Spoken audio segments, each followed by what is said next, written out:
अस्सलाम वालेकुम बच्चों, कैसे हैं, क्या हाल चाल है।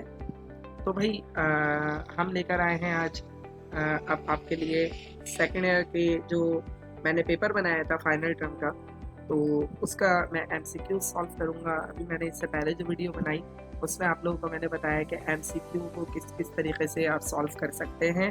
तो लेट्स स्टार्ट। और वीडियो को एंड तक देखेंगे आप लोग, और कोई प्रॉब्लम हो तो आप मुझसे कमेंट सेक्शन के अंदर पूछ सकते हैं। तो स्टार्ट करते हैं हम अपने। सबसे पहले तो हमारे पास जो लिखा हुआ है एमसीक्यू नंबर 1 क्या है कि the heat required to produce unit change in temperature unit mass. देखिए, जब चेंज इन टेम्परेचर और यूनिट मास की बात हो तो बस कॉमन सी बात है कि वो किसकी बात हो रही है, स्पेसिफिक हीट की। तो आपने टिक कर देना स्पेसिफिक हीट को, ठीक है।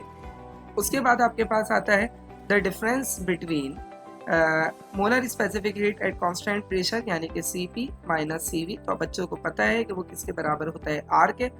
R is general gas constant, तो आप फटाफट गैस कांस्टेंट के ऊपर हाईलाइट कर दिया हमने। Domestic pressure cooker is based on, देखें भाई प्रेशर कुकर आइसोकोरिक की प्रोसेस की एग्जाम्पल होती है, क्योंकि उसमें जो है वो वॉल्यूम जो है वो क्या होता है, कांस्टेंट कर दिया जाता है, ठीक है बच्चों। उसके बाद हम आगे बढ़ेंगे। अच्छा जी, अब हमारे पास जो आता है वो क्या है कि the introduction of dielectric between oppositely charge plates causes the intensity. देखिए भाई, एक बात याद रखिएगा, यहाँ पे मैं एक रिलेशन आप लोगों को बता दूं, और वो रिलेशन क्या है कि जो electric intensity two opposite charges होती है वो होती है सिग्मा अपॉन एप्सिलॉन नॉट। अगर आप डाइलेक्ट्रिक मीडियम बढ़ाते तो एप्सिलॉन बढ़ेगा, और एप्सिलॉन के बढ़ने की वजह से इलेक्ट्रिक इंटेंसिटी क्या हो जाएगी, कम हो जाएगी। तो यहाँ पर जो आप लिखेंगे वो क्या लिखेंगे कि टू डिक्रीज, यानी कि आप इलेक्ट्रिक इंटेंसिटी क्या कर रहे हैं, डिक्रीज कर रहे हैं। अच्छा जी, अब यहाँ पे आ रहा है टू अपोजिटली पॉइंट चार्ज। अच्छा, इसके लिए मैंने अभी आपको एक रिलेशन बताया F1 अपॉन F2, इससे पहले वाली वीडियो में, is equal to R2 square upon R1 square. जब आप इसको इस रिलेशन के साथ सॉल्व करेंगे तो आपके पास जो वैल्यू आएगी वो आएगी 1 एक्सपोनेंट माइनस 4। एक यहाँ पे करेक्शन कर लीजिएगा सारे बच्चों कि ये जो लिखा हुआ है 4 एक्सपोनेंट माइनस 4, ठीक है, तो यहाँ पे आंसर आएगा 1 एक्सपोनेंट माइनस 4। इसके बाद है electric flux through the surface to sphere. तो भाई इलेक्ट्रिक जो फ्लक्स होता है सरफेस ऑफ स्फीयर का, वो डिपेंड करता है जो चार्जेस होते हैं इसके ऊपर, ये वाला the amount of the charge outside the sphere, यानी कि जो स्फीयर के बाहर चार्जेस होते हैं उनके ऊपर डिपेंड करता है, ठीक है। The commercial unit of electrical energy is kilowatt hour. उसके बाद आता है द इलेक्ट्रिक एनर्जी डिसिपेटेड, तो इसका फॉर्मूला होता है I square RT। Two wires of resistances R1 and R2 are connected in series. देखो भाई, जब सीरीज कनेक्शन होता है तो करंट सेम होता है। करंट सेम होने का मतलब यहाँ पर जो हम रिलेशन लगाएंगे वो रिलेशन होगा E1 सही है अपॉन E2, ठीक है, is equal to I square R1T और divided by I square R2 और T। तो इनको कैंसिल करें अगर हम, तो E1 का डायरेक्टली रिलेशन किसके साथ आ रहा है, R1 के। इसका मतलब अगर R1 बढ़ेगा तो उसके अंदर एनर्जी क्या हो जाएगी, ज़्यादा हो जाएगी। तो कह रहे हैं if R1 is greater than R2, तो इसका मतलब heating would be more in R1, यानी R1 अगर ज़्यादा है तो उसमें जो आपके पास हीट है वो भी ज़्यादा होगी। Normally GM counter uses potential difference. ये आप जब GM ट्यूब वाला टॉपिक पढ़ेंगे तो बच्चों आपको उसके अंदर जो वैल्यू लिखी हुई आएगी वो पता चलेगा 1000 वोल्ट। उसके बाद है in treating localised cancerous tumour. तो कैंसर ट्यूमर को सॉल्व करने के लिए हम यूज़ करते हैं gamma rays cobalt.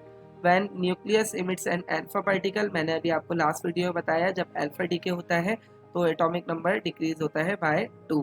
After alpha decay the nucleus has its charge number पे जो है वो डिक्रीजिंग होता है 2 से, तो ये दोनों ऑप्शन नहीं होंगे। मास नंबर डिक्रीज होता है बाय 4, तो ये आपके पास जो है ये वाला ऑप्शन आ जाएगा। सही है भाई बच्चों। इसके बाद bracket series of hydrogen atom lies in, तो Lyman Balmer Paschen Bracket is the fourth, तो फोर्थ वाली जो है वो इंफ्रारेड होती है। उसके बाद लेजर बीम की कैरेक्टरिस्टिक क्या होती है, वो हाईली इंटेंस भी होगी, मोनोक्रोमेटिक भी होगी, कोहेरेंट भी, इसका मतलब ऑल ऑफ दीज आ गई। बामर सीरीज जो है वो लाई करती है लेमन बामर, बामर का मतलब ये वो लाई करेगी इंफ्रारेड नहीं, लेमन मीन्स अल्ट्रावायलेट और बामर मीन्स विजिबल रीजन। उसके बाद heat energy can not be measured in, देखें जूल एनर्जी है, थर्मल यूनिट भी एनर्जी है, केल्विन में नहीं कैलकुलेट हो सकता। उसके बाद कहते हैं कि which of the following does not present Ohm's law. देखो ओम्स लॉ का मतलब क्या है, यहाँ पर हम इन जो लिखे हुए इनको देखते हैं। I upon V is equal to K constant, नहीं ये भी नहीं हो सकता। पोटेंशियल डिफरेंस अपॉन करंट, नहीं ये भी नहीं हो सकता। Potential difference is equal to current multiply by, इसका मतलब V इज इक्वल टू क्या हो रहा है यहाँ पे IR, तो ये वाला आंसर होगा। इसको आपने लिया और यहाँ पर लाकर आपने इसको टिक कर दिया। यहाँ तक बात क्लियर हो गई सब बच्चों को, ठीक है भाई। इसके बाद आपके पास जो है वो आता है the 3 resistance 2 ohm 3 ohm and 4 ohm are connected so that the equivalent resistance is 9। तो भाई 9 कैसे आएगा ज़रा करके देखते हैं। 2 + 3 + 4, तो आपके पास आंसर आ रहा है 9। इसका मतलब ये सबकी सब किस में लगी होंगी, सीरीज में, तो हमने यहाँ लिख दिया ऑल इन सीरीज। उसके बाद in order to increase the range of an ammeter, जाहिर सी बात है कि आपको ओम्स लॉ के मुताबिक एक रिलेशन पता है, और वो रिलेशन क्या है कि I is inversely proportional to R। अगर आप शंट रेजिस्टेंस डिक्रीज करेंगे तो I क्या हो जाएगा, बढ़ जाएगा। तो इसका मतलब अगर एमीटर की रेंज आपको बढ़ानी है तो आपको शंट रेजिस्टेंस को और कम करना पड़ेगा। एम्पलीट्यूड मॉड्यूलेशन टाइम पीरियड को कम करता है, इंक्रीज इन वर्टिकल विड्थ और हॉरिजॉन्टल विड्थ को करता है, तो इसका मतलब ये ऑल ऑफ देम हो गया। अच्छा भाई, transistor is the device which has, transistor के 3 टर्मिनल्स होते हैं, क्योंकि ट्रांजिस्टर जो है वो 2 टाइप होती हैं, एक NPN और एक PNP। सही है भाई बच्चों। उसके बाद क्या कह रहे हैं, Geiger counter is a device to detect, Geiger counter एक ऐसे डिवाइस है जो डिटेक्ट करती है मास को, मोमेंटम को, चार्ज को या रेडिएशन को। तो भाई ये रेडिएशन को डिटेक्ट करती है। विल्सन क्लाउड चैम्बर यूजेस, आप विल्सन क्लाउड चैम्बर वाला टॉपिक पढ़ेंगे, उसमें सैचुरेटेड वेपर्स होते हैं वाटर के, तो ये आ गया आपके पास ऑप्शन इसका। At constant temperature the graph between V and P is, देखो भाई कांस्टेंट टेम्परेचर पे जो ग्राफ बनेगा ये बॉयज लॉ का, और ये ग्राफ ऐसे बनता है, और इस ग्राफ का आप कहते हैं मैथमेटिकल टर्मिनोलॉजी में हाइपरबोला। ठीक है भाई। A set of coordinate axes with respect to which measurement are made is called inertial frame of reference। ठीक है, ये सिंपल फ्रेम ऑफ रेफरेंस होगा। उसके बाद क्या कह रहे हैं, the photo electrons emitted from a metal surface have same kinetic energy. क्यों सेम होगी, क्योंकि सेम फोटॉन से निकल रहे हैं। When we try to stop a very high photon, it loses its identifier, thus disintegration into an electron and a positron. This is called, ये जो आपके पास कहलाता है, इसको आप कहते हैं